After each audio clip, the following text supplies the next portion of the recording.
দোকানের পাশাপাশি? না, এখন বর্তমানে আমি কোনো শুটিং করছি না, তবে হচ্ছে ভালো গল্প, ওই যে বললাম সম্মানের সাথে ভালো কাজ যদি পাই অবশ্যই করব। তবে একটু আসলে নিজে একা তো মানে ওই সময়টুকু পাই না আর কি। আচ্ছা, কী পরিমাণ আপনার দোকানে এখন সেল হয় আপু? মোটামুটি আলহামদুলিল্লাহ আগের মতো চলতে পারেন মোটামুটি? আসলে কি আমার এই না যে আমার ফ্যামিলিকে চালাতে হচ্ছে বা কিছু, এইটা আমি আসলে নিজে চলার জন্য। কারণ আলহামদুলিল্লাহ যে আমার আমার আমার টাকা দিলে আমার ফ্যামিলি চলতে হবে এমন তো কোনো কথা নেই, জাস্ট আমি চলার জন্য আমি জাস্ট এটা করেছি যে আমাদের মতো অনেক ছেলেমেয়েরা এখনকার ইয়ং জেনারেশন ছেলেমেয়েরা আছে যারা হচ্ছে বসে আছে অন্যের উপরে ডিপেন্ড করে, জাস্ট তারা যেন আমাকে দেখে উদ্যোক্তা হয়। আমাদের দেশে কাজকে ম্যাক্সিমাম মানুষ ছোট করে দেয়, এই জিনিসটা আসলে আমি সবাইকে মেসেজটা দেবো যে আসলে কাজকে কখনো ছোট করে দেখতে নাই। কারণ আজকে যে যারা হচ্ছে সুইপার ক্লিন করে বা হচ্ছে বা ওয়াশরুম, যেটা বাথরুম আমরা ওয়াশরুম করে থাকি, ওইটা কিন্তু সুইপাররা এসে ওইটা পরিষ্কার করে। আর তারা যদি পরিষ্কার না করতো আমরা পরিষ্কার করতে হতো, তাহলে আমরা কিন্তু এমন ভাব নিই যে আমরা কি না কি। হ্যাঁ, দেখা যায় যে আমার এখানে চা খেতে আসে অনেকে মুখ কাটায়, এটা যদি আমি যদি গরম পানি দিয়ে ওয়াশ করি এটা তার কোনো জীবাণু থাকে না, এটা দিয়ে খাবে না, তারা একটু নতুন একটা মানে তাদেরকে দিব কেন রে ভাই। অথচ দেখা যায় ঘরের মধ্যে ঠিকভাবে হচ্ছে প্লেটটা ধুয়েও ভাত খায়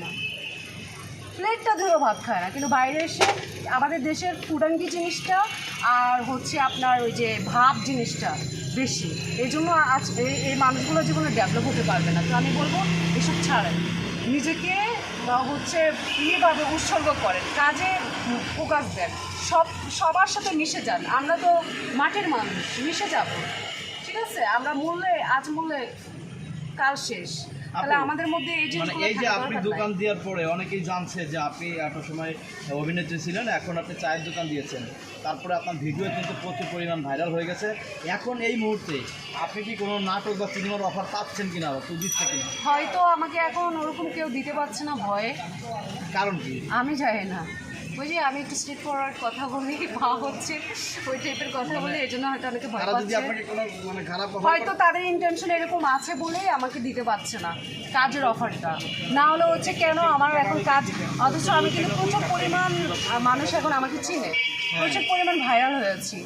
এখন তো আমার কাজ আসার কথা, প্রচুর পরিমাণ কাজ আসার কথা, কিন্তু কেন আসতেছে না? তার মানে এটা বুঝতে হবে এখন কেন কাজ আসতেছে না, এখন তো আমার কাজ আসার কথা, তাহলে সমস্যাটা কোথায়?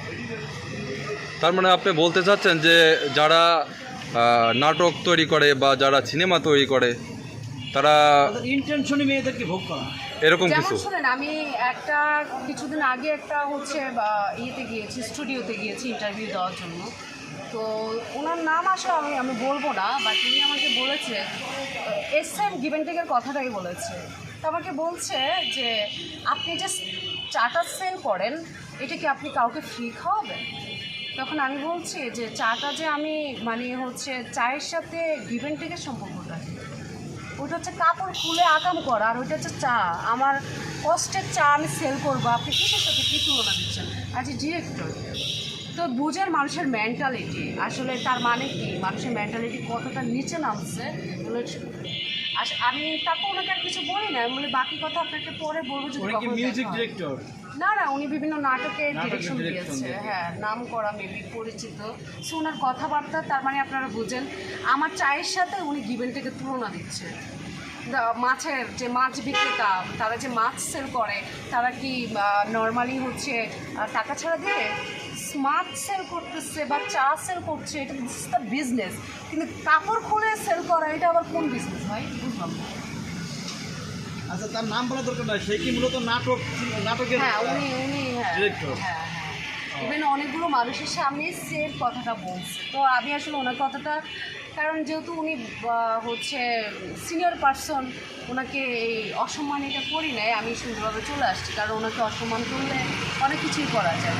সো আজকে মানে এই কথাটা বললাম আর কি, কথার প্রেক্ষিতে। আপনার এই যে প্রতিবাদী কথা, এগুলা কিন্তু সবাই খুব ভালোভাবে নেয় যে একটা মেয়ে আছে বাংলাদেশে প্রতিবাদী মেয়ে, সেই মেয়েটার নামই লিপি। সবারই সেম সেম হতে হবে, আমি কেন একা প্রতিবাদী হব? বাকিরা কি মানে ওনারা কি মানুষের মধ্যে পড়ে না? কই আমি একা লড়লে হবে? বাকিরা যদি চুপচাপ বসে থাকে মানুষগুলো আমরা মানুষ সবাই একতা না, প্রবলেম এই জায়গায়। আমাদের দেশের মানুষগুলো একতা না না বলে, সেটা হোক মিডিয়া, সেটা হোক যে কোনো জায়গা, না বলে আজকে এই অবস্থা। আপনার সমাজ দেখেন, যেটা বলেন, একসাথে বসবাস করি একই জায়গায়, গ্রাম বলেন, যেটাই বলেন, সবাই তো একতা না।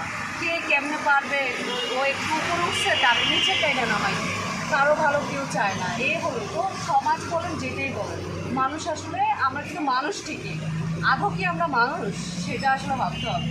আপু এই যে এখন আপনি